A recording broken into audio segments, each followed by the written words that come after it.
paglatis na rin sa sariling katauhan. Kasi parang ako nakaharap sa isang salamin na lumilikha ng maraming hulapuan. Ayun. So ako ang inyong pagiging taga-pagdalo sa hapon ko. Ang inyong abang lingkod mula sa Paglapit Integrated School, Teacher 3. So, kayo ay aking makasama habang tatalakayin natin.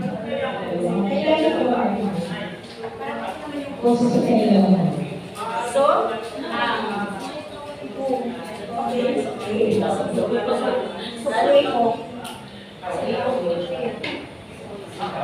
sige, sasabayan niyo ako sa ating paglalakbay tungkol sa pagsuri sa isang nagbabagong mukha ng bakmatag na kurikulum. Lalong-lalo na ang asignaturang Filipino 4. Kailangan kasi natin napatunayan sa lahat ng mga guro na ang mga Filipino teachers ay hindi hindi kababot-babot ng marap sa mga mata, kundi magiging kaaya-aya at ang bawat araw ay kapanang-panagin. Diba? Sinasabi nila pag ang teacher daw sa Filipino ay boring. Hindi. Mali po. Papatutunayan natin ngayon na walang Filipino teachers na boring. Mayroon lang talagang teacher na boring. Diba? Sige. So, ito po ay ang session. Pasensya na wala pa po yung pointer. Kasi ang tawag doon? Oh. Ay, bakit ko na naman sa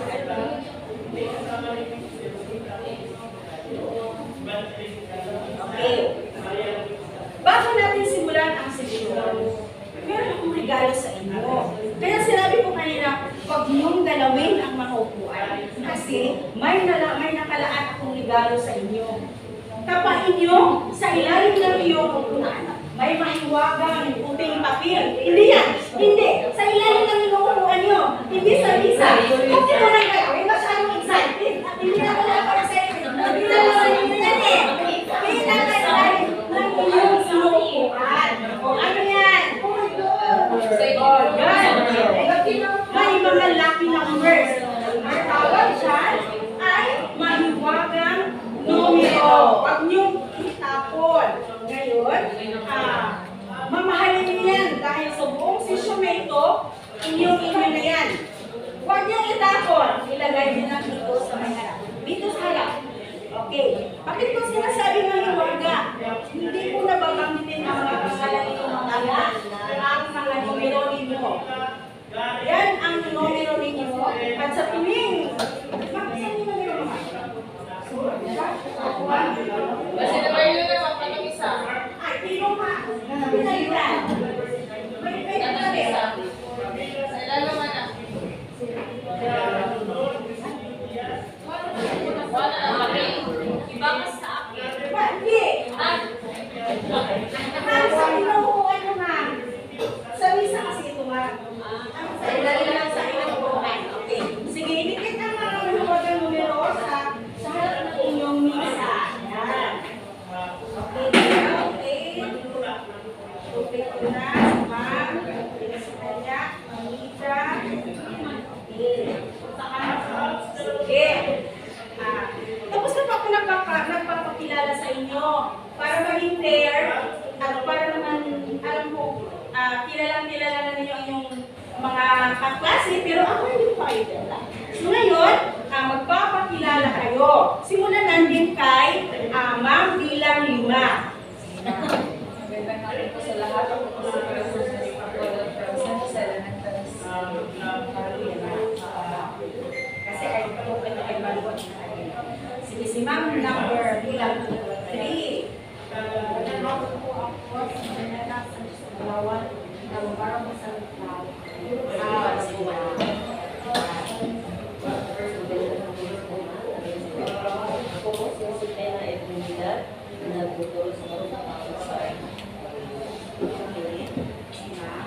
hapon po sa lahat. Ako po si Maria Claria Encarnacion ng Pinagbanganan Military School, Taguig. Magandang hapon po sa inyo lahat. Ako po si Gina Luisa ng Bakit Grade. Nagtuturo po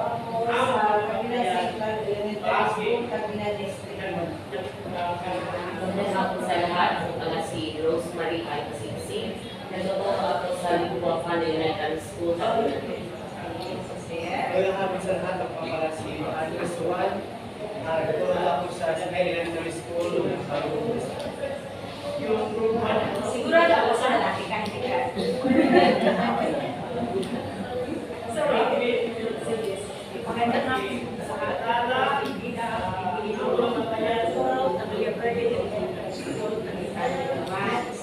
Magandang hapon po sa ating lahat. Ako po ay ng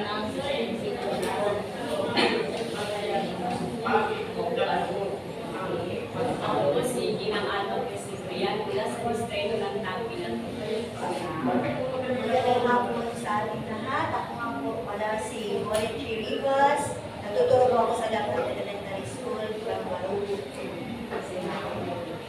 Magandang hapon sa lahat. Ako po si Nilin Teres de la Ventina Luca Elementary School, Barco. Okay, so ngayon, alam nila kung sino ang inyong mga kaklase ngayon. Actually, may ilan sa inyo na kaklase ko rin noon. Okay, so ang ginawa ninyo ay yan po ay bilang mo, tandaan mo. Okay, proceed tayo. Okay, ano nga ba ang mga layunin natin sa sesyon ito? Of course, hindi mo wala ang mga layunin, di ba? Pagkatapos ng sesyon ito, ang mga kalahok ay inaasahan. Ibasa bilang dalawa. May papaliwanag ang mahalagang kahinaan ng reading paper ng matatag curriculum. Okay, tama. So, malalaman natin ang kaligiran o katangian ng matatag curriculum.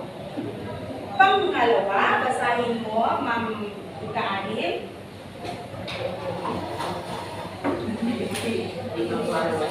Ay, hindi mo. Sorry. Dapat pala dito ka, ma'am. Diba sa inclusive education, pag may mga nearsighted dapat. Sige, dahil mo na yun. Naibabahagi ang kahalagahan ng shielding paper ng proseso sa pagtuturo at Okay, ito po yung mga dapat na inaasahan sa inyo pagkatapos ng session 3. Okay, habang tinatalakay natin ang session 3, ay meron tayong mga tinutumbok na mga kaantasang profesional. Sinabi kanina ni Sir Jay, nasabi na ito ni Sir Jay kanina, para sa mga supervisors, wala dito, no? So, domain 1 ito para sa kanila. Supporting curriculum management and implementation. At para naman sa mga school heads, kagaya ko at mga kasama ko sa dulo, domain 3 din para sa amin. Focusing on teaching and learning. At saka sa mga teachers sa inyo, mga Filipino for teachers, domain 4 po ito, curriculum and planning. So, lagi pong ini-emphasize, binigyan So ngayon, ano nga ba ang ating daloy sa sesyong ito? Pakibasa bilang 10. Dalo posisyon. Resulta ng pagsusuri ng curriculum. Okay, malalaman natin ang resulta ng pagsusuri ng curriculum. So kasi sinimulan ang pagsusuri ng pag-review ng ating curriculum 2019 pa. Pangalawa, pakibasa bilang siyang. Balangkas ng curriculum. Okay, malalaman natin ang balangkas ng curriculum. Ano nga ba ang pagkakaiba ng kasalukuyang curriculum sa matatag na curriculum? Pangatlo, pakibasa, 12. Okay, paborito ko talaga sa mga. Siglang nag-focus ng pagkatuto ng bawat yugto. Okay, meron tayong 4 na mga yugto, di ba? Hindi bawat yugto na sandali yung meron tayong 4 na yugto. Yung K-States, diba? Sinali lang sa wikang Pilipino, yugto na. O, diba?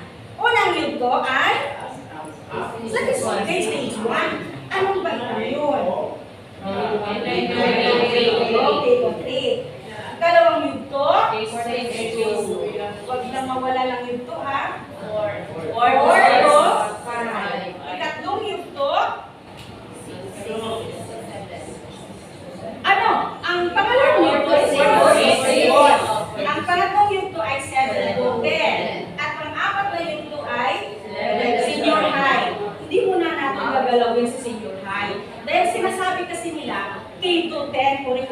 ibig sabihin mawala na daw yung ano, senior na hindi. Kasi kasalukuyan pa, nire-review ang yung ikaapat na yugtok. So hanggang pangatlong yugtok muna tayo sa matatag na curriculum. Okay, yun po mga tandaan natin. And then, sunod, pagbasa, 11. Mahalagang katangian ng curriculum. Okay, ang mahalagang katangian ng curriculum. Okay. Ngayon, meron kayong nakikita larawan sa screen, di ba?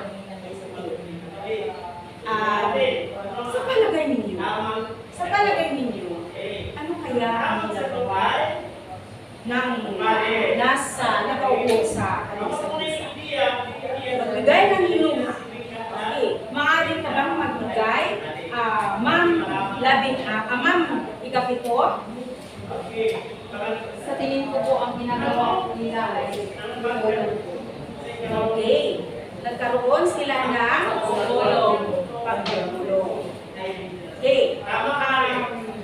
Meron kayang hinuha ng ibang kalahok, Ma'am, bilang malo?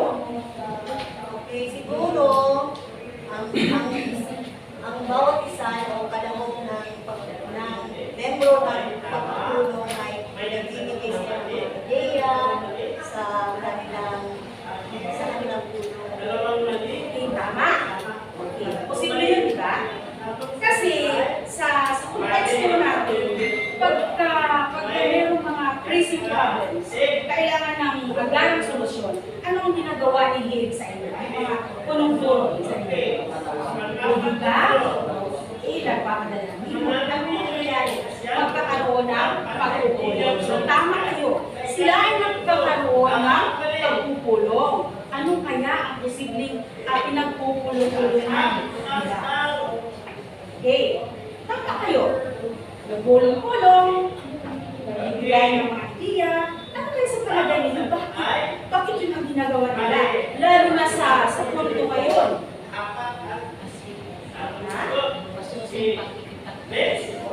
Oo nga. Nakikipagdalasasan sa isa't isa. Wala ba kayong idea? Ano kaya ang topic nila? Very good. Oo. Kasi yung topic kayo. Posible, ganun din ba sila, diba? Tama kayo. Dahil, ang kaligiran ng matatag na curriculum ay hindi ito basta-basta plano lang.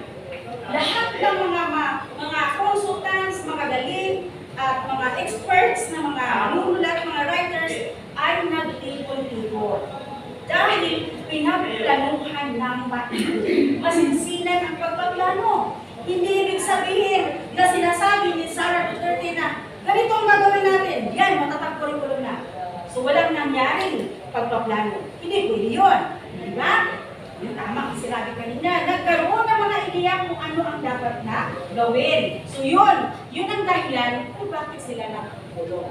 Ngayon, hindi natin malilimutan yung mga taong bumabay, walang sawang sumuporta, bumabay, para lang magkaroon ng isang bagong kurikulum. Ang kurikulum ng Pilipino. Ngayon, itong mga taon, mga kilalang mga manunulat o mga consultants ng Bureau of Curriculum Development, pinamumunahan ni Jocelyn Dr. Andaya, Samuel R. Sulaivan, Isabel A. Victorino, gayon din si Rosita Camino Gallo, Comeso Gallo, Evangeline Calinisan, Maria Luisa Cantelio, Elisa Rose de Leon, Restituto Mendoza, at gayon din ang Bureau of Learning Delivery, si Gaudencio Luis Serrano at si Michelle Tolentino. Sa kanilang lahat, wala ba kayong nakilalang kahit isa mula sa kanila? Wala. Kasi isa sa kanila ay kinuha natin resource speaker, Filipino. Si Gaudencio Luis Serrano from the Bureau of Learning Delivery.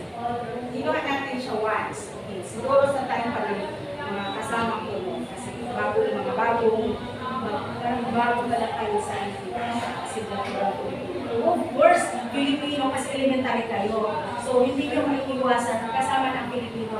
Maliban na lang kung departmentalized kayo, di ba? Kasi specialized English ka, math ka. Pero para sa multi-grade o sa amin na kulang ng teacher, all around na talaga si teacher doon. Okay. Of course, hindi rin matatawaran ang galing ng mga resource persons o mga consultants na palaging gumagabay. Okay, mga writers, mga dalubhasa, oo, may mga dalubhasa, may mga pangalan pa ng schools yan eh. Kasi nung time, wala dyan, di ba? Yan. Pero, hindi natin matatawaran talaga. Sina Nina Cristina Zamora ng Philippine Normal University, Rinalyn Castanar, babak ng Meriam College, Gary Dibilis sa Ateneo de Manila, Teresita Fortunato de La Salle University, at yan lahat na babasa ninyo. Mula sa iba't ibang mga universidad. Okay. Okay, so, hindi na lang tayo gagamit. Mayroon tayong gagawin ngayon. Hindi na tayo gagamit ng Mentimeter, kundi magbibigay ang ating mga kasama ng papel na mga ilang damo ng papel. Yan ilang damo. Okay. Question number 1. Maraming kasanayan, self-check lang, no? Maraming kasanayan pang pagkatuto sa bawat quarter at baitang sa 2016 na kurikulum. So, ang sagot ay okay. Question number 2. Makibasa bilang apat. Apat dito. Oo. Ang mga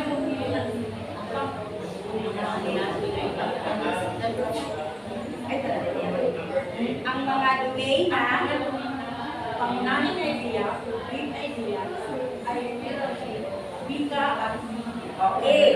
Ang sagot? Sige. Number 3. Ang focus ng pagkatuto sa ikalawang yugto ay literacy. Ang sagot ay? Number 4. Mananatili ang Asyano at pandaigdigang panitikan sa ikatlong yugto. Ang sagot ay? Number 5. Mayroong tatlong subdomain ang ikalawang at ikatlong yugto. Okay.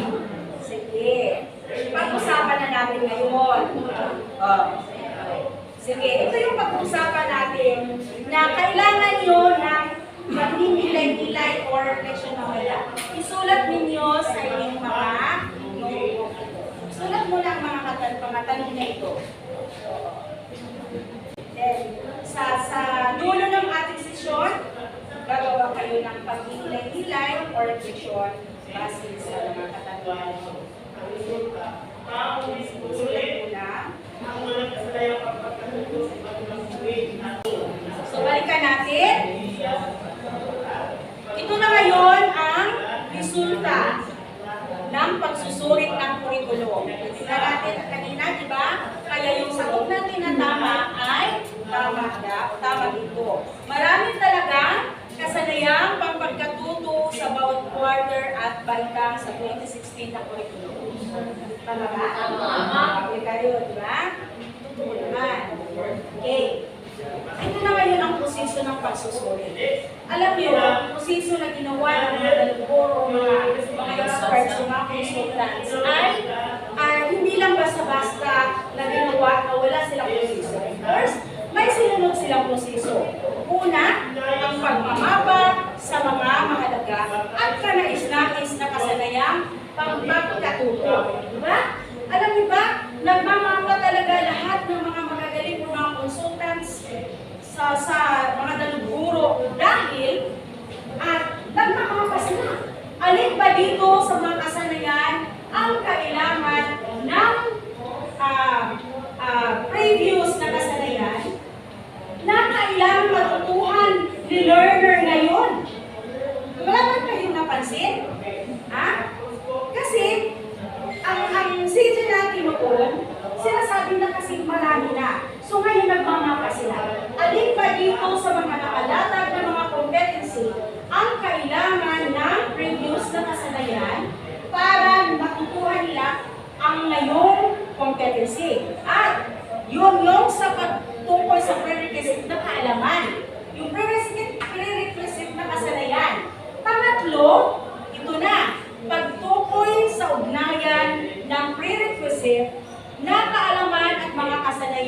mga kasanayang pampagkatuto sa bawat aralin. Di ba? Iniisip, ay, ang competency na ito ay kailangan ng previous activity, previous knowledge dahil may ugnayan ito sa mga iba pang asignatura.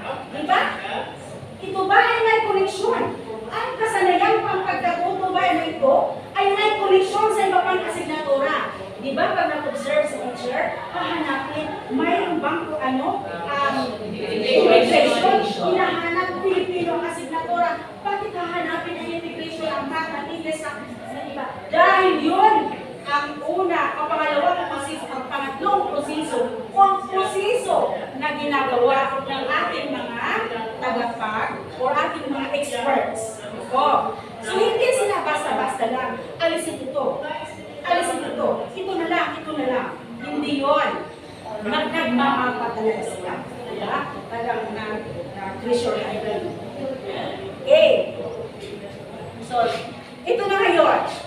Ang bilang ng kasanayang pagkatuto. Diba? 2019, nagkaroon ng pag-review hanggang sa 2016 ang curriculum guide. Ito ay 2,378. At nagiging essential na lamang ay 1,790 na ginawa natin most essential. Diba? Doon tayo ng pandemic. So, most essential yun. Na ang most essential na yun ay pinaghanguan ng desirable na nagiging 588 na lang. Okay. Hindi pa rin nawala. Meron silang pinagbasihan. 1,790 ay galing sa 2,378.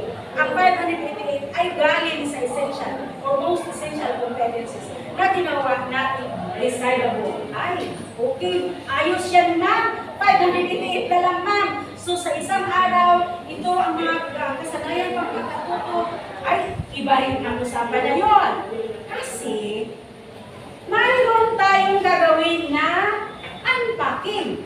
Diba? Kailangan natin i-translate ang mga kasanayang pampagkatuto into objectives.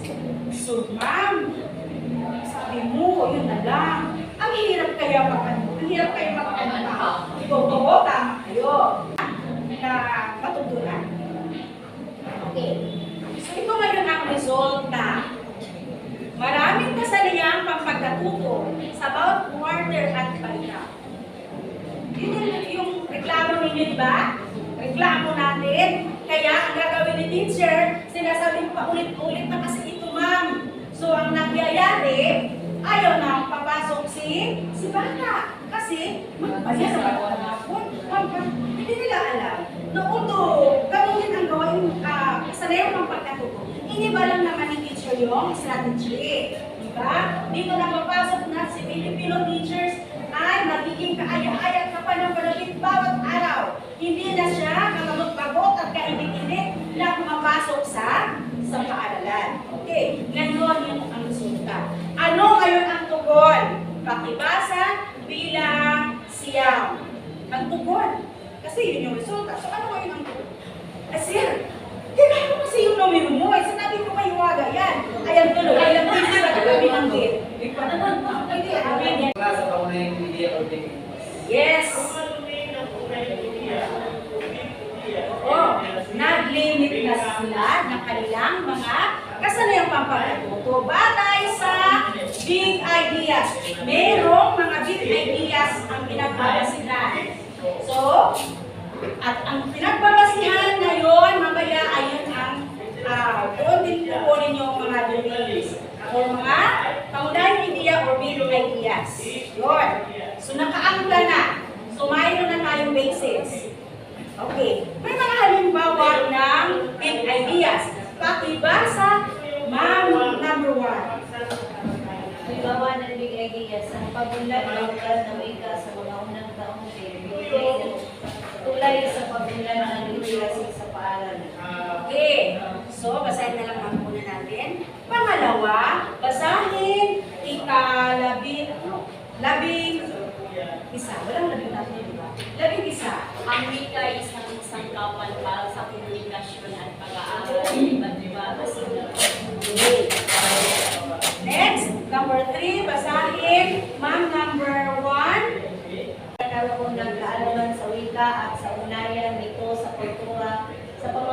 ng makikipagkomunikasyon gamit ang mga wika.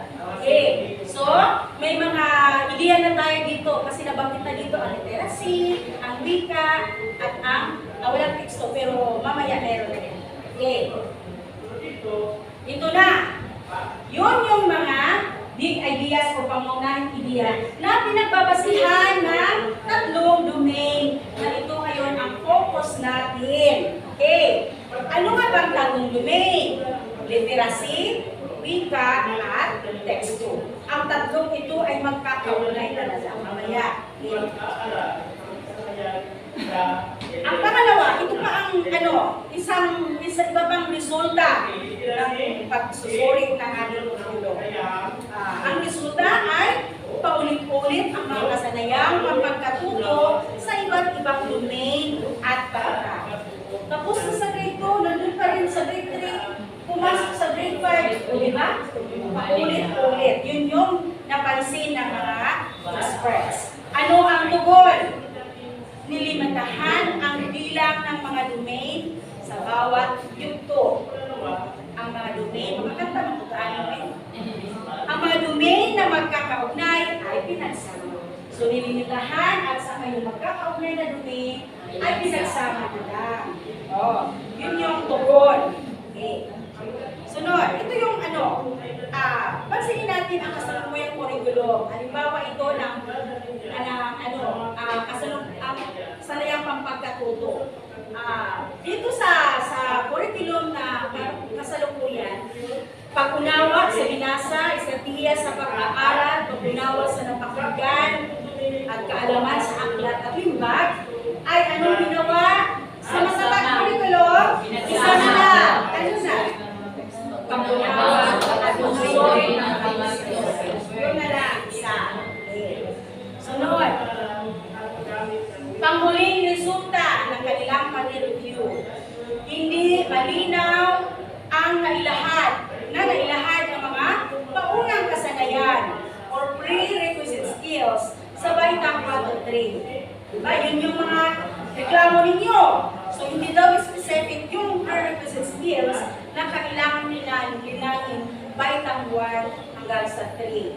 So, ang tugon ay ang pagkatuto batay sa pagkakasunod dito. Bakit ang macroscope? Familiar kayo sa macroscope?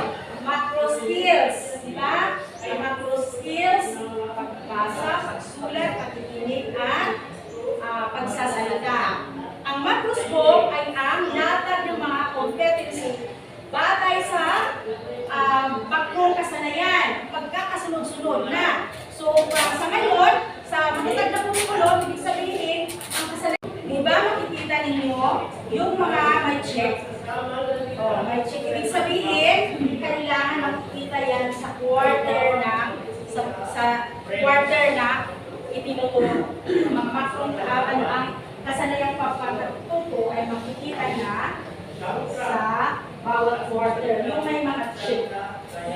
May nakikita kayo, yung kailangan matutunan ng bawat quarter. So, grade 4 lang yan. Kasi grade 4 tayo. Next year pa yung grade 5 at saka grade 6. So, focus na tayo sa grade 4. So, klaro na. So, makikita na ang subdomain sa kilid, di ba? Pakikinig at pagbasa yan ang kasanayang pagpanggap. So, subdomain na ang makikita sa kilid ng ating guide. And then, mayroon ng mga specific na mahalagang kasanayan. Specific na yung kanyang mga kasanayan na dapat linangin bawat quarter. Ang quarter, ito, ang quarter. Diba? Lalo na. So, pasalamat tayo kay Matatag. So, medyo malesen na yung pag-iisip natin. Sa tuwing magagawa tayo ng ating lesson plan. Okay. So ito rin na lang ninyo yan pag yung mga yung ibang dahon, huwag na ngayon kasi mauubusan tayo ng oras. Walang dahon kaya yan. Sige. Next, ito naman sa 7 at 10. So, sa kanila na ito. Wala naman tayo ng grade 7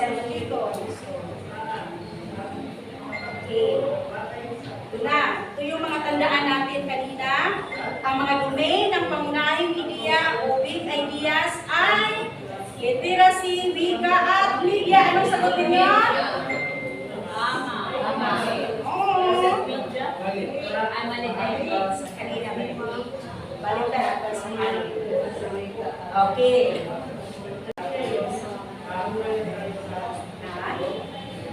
Okay, dito na lang tayo sa matatag na ulit. Ano na yung mga domain?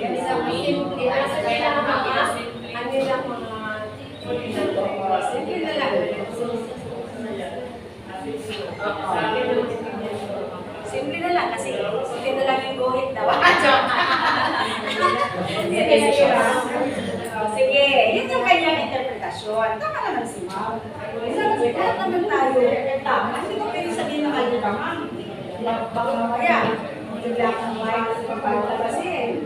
Sige, pakinggan ko naman si Ma'am bilang dalawa. Meron ka bang nasasabi sa malakas na tulong? Tumanila ka sa lukuyan or sa matatak? Sa ano ma'am, sa kasalukuyan ma'am, marami siyang domain. Okay? Which means yung naman na curriculum, marami siyang competencies. Tapos, abutin sa matatag is na ano na siya na decongested na siya. Which is focus na siya sa literacy, sa media at sa textbook. Very good. Okay. Yun yung napansin ni Ma'am na talagang tama siya. Okay, focus tayo sa matatag na curriculum. May nakasulat na literacy, language, at saka text. Napatanong tuloy ako. Filipino ito. Bakit English pa rin? Yun. Pero, isa lang ang naiintindihan natin talaga. Focus sa literacy, wika, at teksto. Iba sa kasalukuyan. Although ang focus natin ay pareho, learners-centered tayo. Dito sa matatag ay young Filipino learners who are literate, communicative, the language with a great sense of cultural identity. Ibig sabihin, hindi lang basta-basta ang bata na marunong bumasa, marunong sumulat, kundi nililinan din sa kanya ang kritikal na pag-iisip. Naku, basta nakapaksa. O, pag sinabi niyang formalin, ay may formalin sa banda ng aking kusina. Kasi nakabasa siya, okay lang. Okay, gagamitin ko para sa pagkain. Hindi siya nag-iisip siya. Walang critical. Oo. Ang importante sa kanya, nakabasa. Tama na ba yun? Yun ba ang intensyon ng matatag curriculum? Hindi. Kailangan meron siyang critical. Alam niya sa paraang tama. Alam niya na pag ginamit niya ang formalin, mamamatay siya. Di ba? So alam niya kung ano ang tama at mali. Yun ang ibig sabihin. Pagkawika naman, hindi lang basta-basta nakapagsalita siya, hindi pa okay lang sa kanya, kundi ang nililinan din sa kanya ang kanyang kagalingan sa balanla, sa gramatika, monolohiya, di ba? Dahil iba kasi iba-iba yung pagkakaintindi ni bata.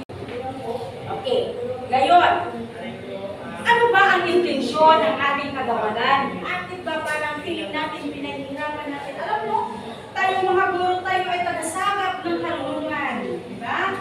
Tayo ay, pagka nagkaroon ng pagsasanay, dibdiban talaga ang pagsasanay.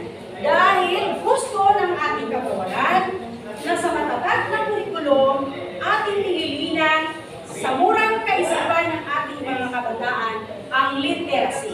Okay. Literacy na may kritikal na pag-iisip. Nililinan sa kanila, pag-isa, pagbasa bilang dalawa, at pagbasa. Literacy, kakayahang, Komunidad.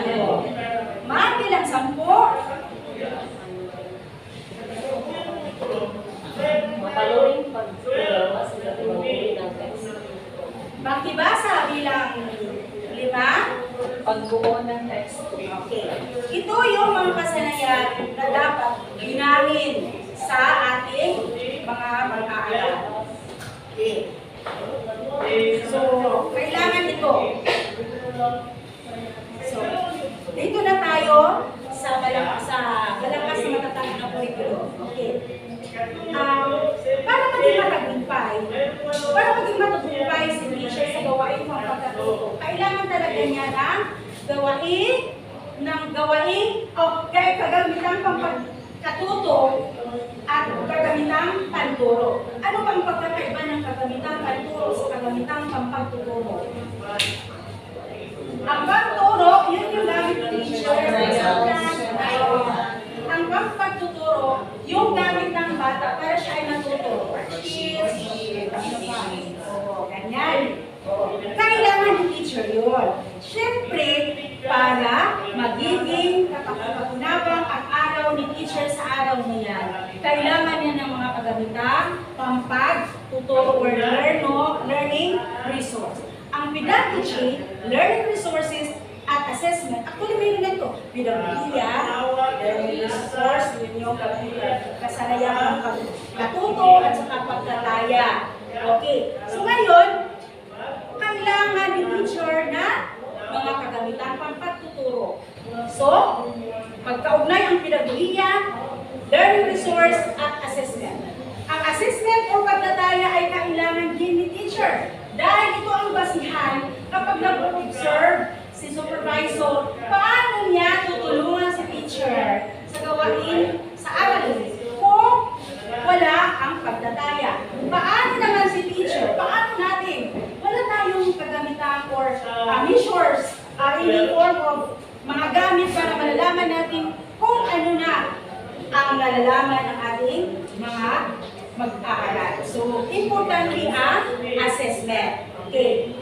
Of course, i-consider pa rin ang theories of language, acquisition and learning, cultural factors, and contextualization. Present pa rin si contextualization para tayo ay makabuo ng young Filipino learners who are literate, communicative, the language with a great sense of cultural identity. Na, sa Pilipino ito na pala. Unti-unti ng sinali. Pilipinong mag-aaral na marunong bumasa at sumulat, mga kritikal na nag-iisip, mambabasa at manimula. May kakayahang pagkipagkomunikasyon at may kamalayan sa mundo. Okay. Ito na ang mga big ideas. Dito sa gilid, dito, ito yung halimbawa ng mga big ideas. Paggamit, pakibasa bilang 10 ang mga big ideas sa gilid. Paggamit ng mga alintong ng teksto sa bawat antas. Paglinaw sa isa sa itlong kasalanan ng mga mag-aaral. Paggamit ng wikipedic tungo sa intellectual, organisasyon at paglalasang pagkakaunawa. Okay. So, dito naman, ang pinaghanguan. Okay. Ang tatlong living na ito ay ang pinaghanguan ng tatlong pangunahing idea na ito. Okay. Literacy, language, at saka wika. Okay. Bakit ba? Ano ba talaga ang layunin ni literacy? Ano ba talaga ang layunin ni literacy? Okay. Sige. Help break muna daw. So, buti na lang na dito tayo nag-stop. Pero mamaya, hindi na maputol yung ano. Sige, help break muna tayo. Hindi mo tayo break stop. Sige. Ilang minuto ba natin?